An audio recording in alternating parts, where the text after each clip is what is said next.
الحمد لله رب العالمين والصلاة والسلام على سيدنا محمد الفاتح الخاتم وعلى آله حق قدر الدار العظيم. السلام عليكم يا أخوة مسلمين. الحمد لله مقارنة الحمد لله مقارنة الحمد لله. muna cikin watan Sha'bana, ina tsammani yau 10 ne ko 11 ga watan Sha'bana, hijiran manzon Allah sallallahu alaihi wasallam 1000. Muna watan Sha'bana yau 11 ga wata, hijiran ma'aiki alaihi salatu wassalam 1000. 10 ne ko whatever, hijira 1447.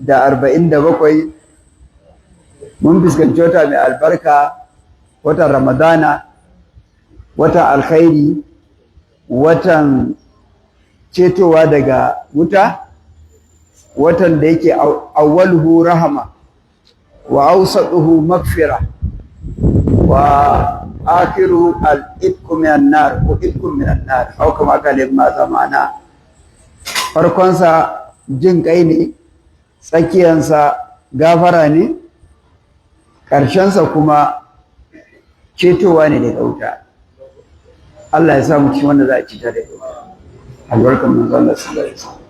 Yan uwa musulmi, mu bude zuciyarmu, mu gyara niyyarmu, mu fuskanci wannan wata mai albarka, watan azumi, watan Ramadana. Saboda gurgudan adadin Ramadana da ka samu a duniya, gurgudan yiwuwan samun ceto daga wuta. Ba don komai ba, saboda ba kowace watan Ramadana a shekara akwai waɗansu wanda tabbatattun 'yan wutan, ba shakka ba tabbas za su je wuta, yaƙini. Amma Allah da rahamansa sai a ɗibi waɗansu a ciki, a ce waɗannan an fasa ba za su je wuta ba. Allah ya ‘yantar da su, sun zama utaqa'ullahi, sun zama ‘yantattun Allah daga jahannama. Kaga kenan in baka shiga listin bara ba, in baka shiga na bariya ba, in baka shiga na wancan shekara 10 da suka wuce 20-30 ba, wataƙila bana ne damarka ta ƙarshe, baka sani ba ko ita ce Ramadananka ta ƙarshe a duniya. Babu Ramadanan da za ta zo musulmi in yana da hankali face sai ya ɗauka ita ce ta ƙarshe. Ba ma sallah da mutum zai kabbara ta a duniya face in yana da hankali yana musulmi ya ɗauka wannan sallah ita ce ta ƙarshe, ba zai ƙara wata sallah bayan ta. Manzo Allah sallallahu alaihi wasallam ya salli salata muwaddi'in, in lokacin da ka kabbara sallah kayi sallah kaman wanda zai ban kwana da duniya. Saboda ran da za ka yi ta ƙarshen ma ba mai gaya ma, to ya kai ka san ba wannan bace?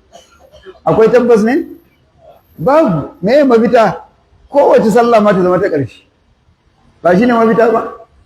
Kowace ka kyautata ta kamar daga kanta ba za ka ƙara ba, don dole akwai ta ƙarshen za ta, kuma kai baka sani ba ko wannan ne ko wancan ne. Ana ganewa yan uwa? Da haka wannan wata mai albarka sai mu buɗe zuciyarmu saboda mu karɓi wannan rahama.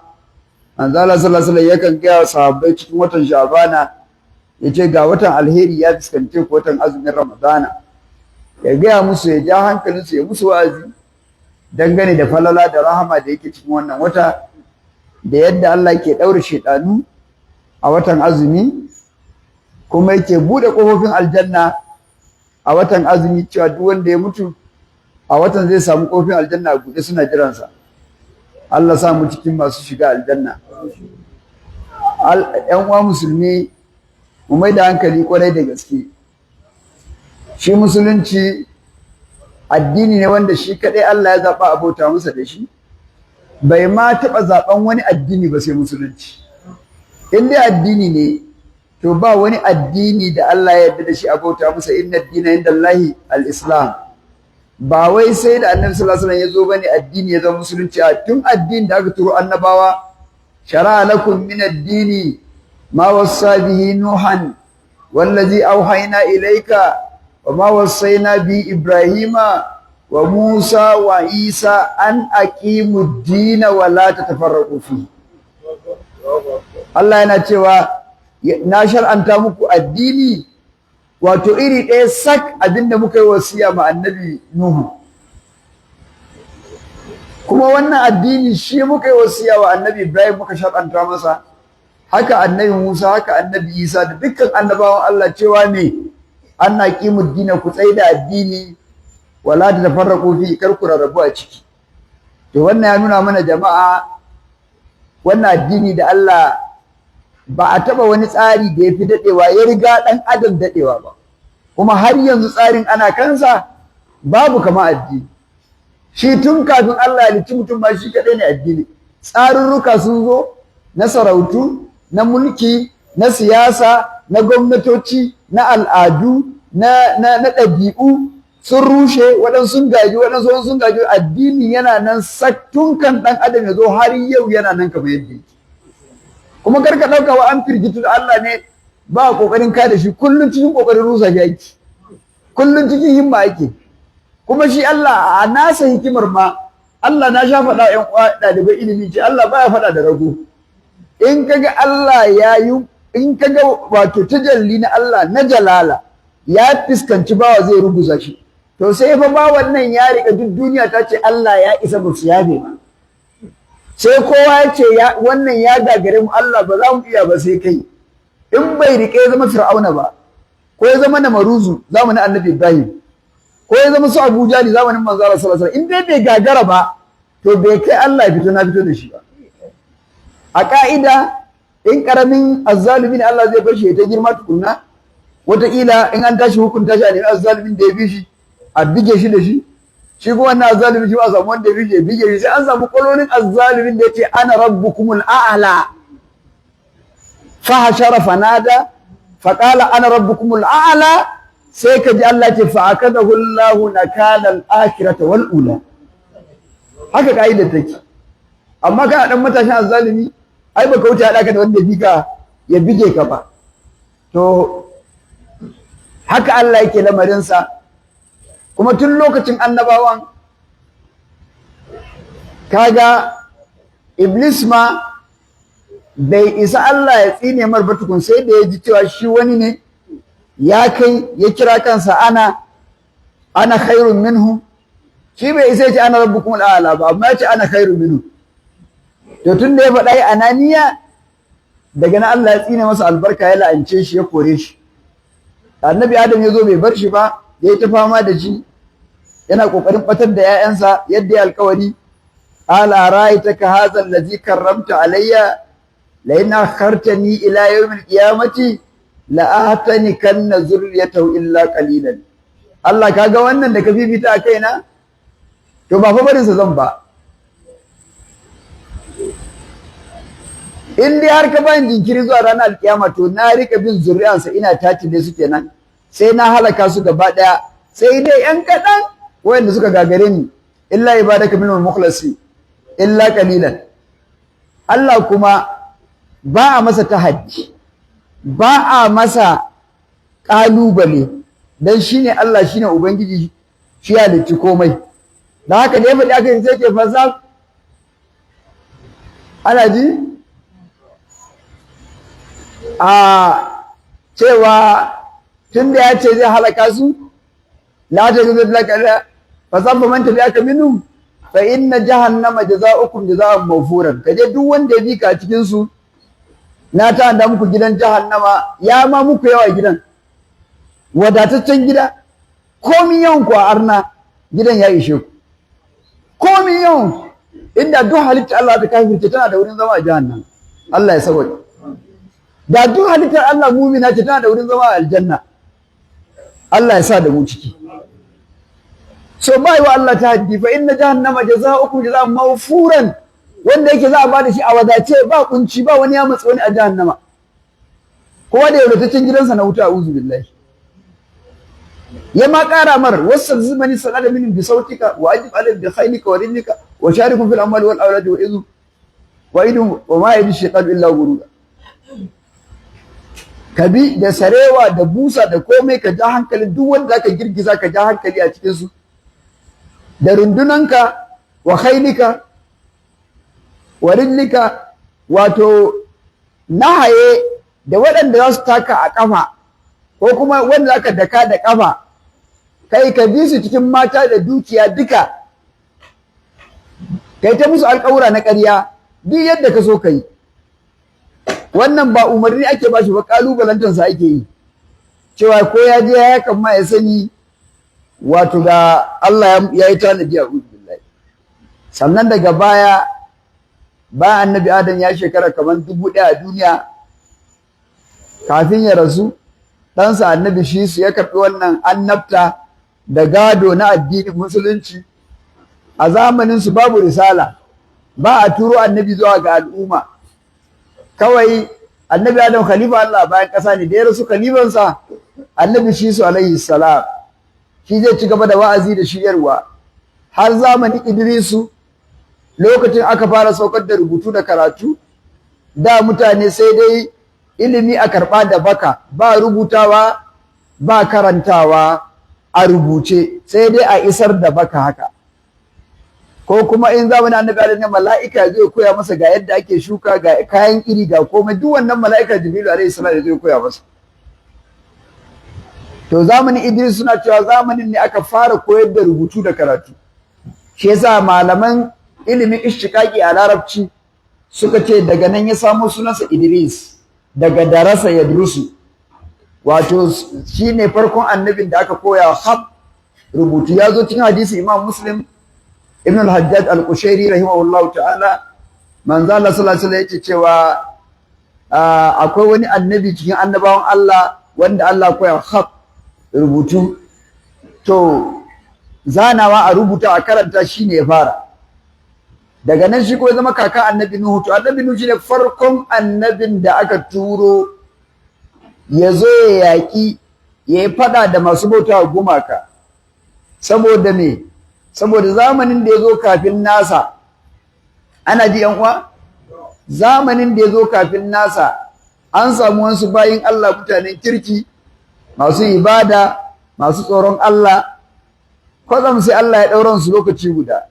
Mabiyansu suka yi kuka, suka yi kewansu, suka ce kai, amma mun rasa manyanmu, shugabanninmu a ibada, shugabanninmu a bayin Allah salihai. Sai shaidan ya zo ya koya musu, ya ce abin da za ku yi gumakansu a cikin masallaci, sai su rika tuna muku da su lokacin da suke da rai, kuna koyi da su. Makirci ya shirya musu, sai suka gumakansu a cikin masallaci, suka sa hotunan, suka sa gumakansu. To tun suna koyi da su, na baya da suka zo koya sai suka fara bauta musu. Da suka fara bauta musu, daga baya suka mai da su gumaka, ba sa bauta Allah sai gumakan. Sai Allah ya turo annabi Nuhu ya zo ya musu wa'azi, ya cire su daga wannan bauta na gumaka. Shine annabin farko da ya fara faɗa da bautan gumaka. Zaka ji alqur'ani na kiran sunansu a cikin suratul nuh alayhi salam, a bakin arnan cewa wa qalu la tazarunna aliyatakum wa la tazarunna wuddan wa la suwa'an wa la yanguza wa ya'uqa wa nasara. Cewa suna ce musu kar ku bar gumakanku, kar ku bar wuddu da suwa'u da yangusu da ya'uqu da nasru, sunan gumakan kenan guda 5. Ya ta musu wazi. Al'ummar da ya fara zamani da ita ta tsufa yana nan, yana musu wazi, ba su musulunta ba. Da kire yake samun ɗaiɗaiku, in sun zo mutuwa su ɗebo yayan su kai mishi, su ce kun ga wannan tsohon, kar ku yadda ku bi shi, ko mun mutu kar ku yadda ku bar addinin ku na gado. La tazarunna aliyatakum wa la tazarunna wuddan wa la suwan wa la yangusa wa nasra. Su mutu, su ma yana bin su da kallo, yana musu wazi bai gaji ba, su ma har su tso su kawo nasu ƴaƴan, har aka shekara 950. A ƙarni na 10 na zamanin annabi Nuhu da yana wa'azi, wanda shi ne shekara zai cika na 1000, wato shekara 100 da in ya cika 1000 ta yi. Wani a ciki da ya kawo yaransa ya sauke, ce kaga wannan dattijon ba da ni yayi zamani ba kuma da babana ba da kakana ba, da kakan kakana. Baban da ya kawo ni ya ce mun shi ma babansa ya ɗauko shi ya ja kunnensa, ya ce kare yadda bi, shi ma ya gaya mun kakansa ya ɗauko baban shi ya kawo shi, shi ma ya gaya mun kakan nawa ya ɗauko kakan kakana ya kawo shi. To kai ma haka nake ja ma kunne, ko na mutu karka yadda ka bi shi, ku rike gumakanku da kyau. Sai yaron ya ce baba don ma hankalinka ya kwanta a kabari, sauke ni ka gani. Ya sauke shi sai ya ɗau dutse sai ya jefi annabi Nuhu da shi a wuri. Da in lam tantahi ya Nuhu latakunanna minal marjumin. Kaga rajmu jibansa suka yi. Sai ya jefe shi yace dan ka tabbatar ma ba zan bi ba. To anan ne annabi ne ce to ya ubangiji wayannan mutanen na bi su ina musu wa'azi. Kullun suna zuwa suna ƴaƴansu jan kunne kar su bi ni. Yau an shekara 50 ban ga alaman za su imani ba. Da haka yace rabbi la tazar alal ardi min al kafirin dayyaran innaka in tazarhum idillu ibadaka wala yalidu illa fajiran kafara. Ya ubangiji kar ka bar wani kafiri a bayan ƙasa, in ka bar su ma batar da bayan ka su gaba da suna kawo suna yara suna lakkana musu kafirci, cewa su tabbata kan bautan kuma kakar su musulunta. Ko ka bar su ma ba za su haifi da irin wannan tsari, ba za su taɓa haifan wani yaro mai tsoron Allah ba, don ko yana da tsoron za su ja kunnen su ce a yadda wa makan wannan. To shi yasa kaga to shikenan da aka yaka sai Allah ya gaya masa wa ya lamin annahu lan yu'mina min qaumika illa man qad amana. Ba ma mai ƙara imani a jama'anka sai wanda ya imani. Allah ya rufe musu kofar tuba. Kaga mu ba a rufe mana ba har yanzu ko? Sai ranar alkiyama su mutanen annabi tun suna da rai aka rufe kofar tuba. Allah kaga girman al'umma mu fa. Al'umma ne Muhammadu.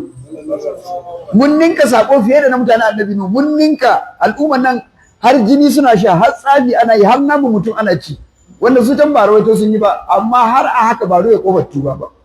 Amma su ba an rufe musu tun da ransu. Aka ce lan yu'mina min qaumika lan da nu'ara har abada. Wani ba zai ƙara imani al'umman ka ba illa man qad amana, sai wanda da ya imani a ba. To haka kuma ya karba, yace da karka damu. Annabi na ji da mun yi wasu imani baka halaka su mana, sai ce ka je kai jirgin ruwa. Bayan ya kera jirgin ruwa, Allah ya kawo ruwan tufana ya haɗe duk duniya, sai iya musulman da aka kwashe a jirgin ruwa wanda ba su wuce mutum 20 ba, wadansu malaman tafsiri sun ce mutum 40, maza 20 mata 20, wasu suka ce 80, maza 40 mata 40, da sauran namun daji da tsuntsaye da gafiyoyi da duk wani ƙwaro mai rai da ka sani a duniya, jirgin ya tsira. To sai ya zama aka yi wa duniya wanki tsaf, aka wanke duk abin da ake kira kafirci. Sai al'umma mumina su ma ko suna sauka Allah ya karɓi ransu duka. Sai ya zama sai ƴaƴan Nuhu kawai guda 3 da Samu da Hamu da Yafis su suka sake haifar duniya sabuwa bayan an yi ruwan tufana. Duk yau wanda ka gani a duniya jikan ɗaya 3 nan ne. Alƙur'ani na ce waja'alna zurriyatahumul baqi. Mun mai da zuriya annabi Nuhu su ne suka wanzu a bayan ƙasa, ba wanda ba jikansa ba yau a duniya. To kaga wannan Allah ne ya saka masa saboda haƙurin da yi. Shekara 50 yana wa'azi, to za a shafe duniya, ba za a ƙara wani ɗan adam ba sai ɗansa. Saboda wannan haƙuri. Sannan wannan sai daga nan kuma Allah ya tashi sabuwar al'umma su ne Adawa. Aka tura musu annabi Hudu alaihi salam, su ma ya ta musu wa'azi, yawanci ba su musulunta ba sai 'yan kaɗan. Daga nan sai Samudawan Sham su ma aka tura musu annabi Salihu, su ma ba su musulunta ba yawanci sai 'yan kaɗan, aka halakar da ragowar su. Wa amma adun fa'uliku, wa amma samud fa'uliku bi taghiya, wa amma adun fa'uliku bi rihin sarsarin atiya sakhara alaihim sab'a layalin wa thamaniyata ayyamin husuman. Su Adawa fastakbaru fil ardi min ghairi haqqin wa qalu man ashaddu minna quwwa. Da yake karfi suke da shi na gaske, suka ce waye ma ya kai mu karfin hadda zai halaka mu. To kaga wannan nuna maka wayan da na faɗa, Allah baya fito na fito da bawa sai bawan ya fi kowa karfi. In ba ka ce man ashaddu minna quwwa ba, kai baka kai Allah ya fito na fito da kai ba. Amma daga lokacin da karfin kafiri ya ce man ashaddu minna quwwa, to tabbas yayi tahaddi da Allah, kuma Allah zai tajalli. Ana gane wannan? Shi yasa sai da suka faɗi haka sannan Allah ya halaka su. Su ma Samudawan sai da suka yi ƙarfi suka kai haka. Adawa Qur'ani na ta tabnuna bi kulli ri'in ayatan ta'basun wa tatajizuna masani la'allakum takhludun wa idza badashtum jabbari fattaqullaha wa atiun. Sai da suka kai wannan karfi sannan Allah ya tummu musa su. Haka Adawa Samuda aka musu tsawa su ma suka mutu bayan sun yi karfin na gaske bayan Adawa. To haka dai har zuwa zamanin Annabi Ibrahim ala nabiyina Muhammadin wa alaihi salatu wassalam, saboda lokaci ga 12 lokacin azhar sallah yayi, wani muka saki samun munasaba zamu dora insha Allah. Yan uwa musulmi mu mai da hankali mu gyara zuciyarmu saboda azumin Ramadana kamar yadda na faɗa, mu tsaya mu ibada sosai. Me rai kawai ake wa'azi yayi ibada, wanda ya mutu sai dai a mara addu'a. Dan haka duk wanda ka gyara ce baka gyara kai ibada, duk wanda kaga ya je wuta yana da rai a yanzu, to akwai wata dama da bai amfani da ita ba yanzu ne da ya mutu ya je wuta. Inda zai amfani da ita to komai yana iya canja zama na aljanna duk muninsa. Yanzu duk wanda ka fi tsana a kafiran duniya fa kofar tuba tana buɗe ma. Kai ka taɓa ganin rahama irin wannan? Har masu kakkashe mun nan fa ba zuba mana ba man nan yanzu haka kofar tuba a buɗe, ba ni da kai ba su din ma kofar tuba a buɗe take. Ta Allah jama'a ka taɓa ganin wannan ubangiji mai jin kai ka taɓa ganin a buɗe kofar rama ga wanda ya fi kowa kin Allah? Har yanzu yana daidai da ya gyara lamarin, amma ba kowane sakan ɗaya kuma lokaci da ƙurewa yake. Ana ganewa yanzu karfe 2 ne ko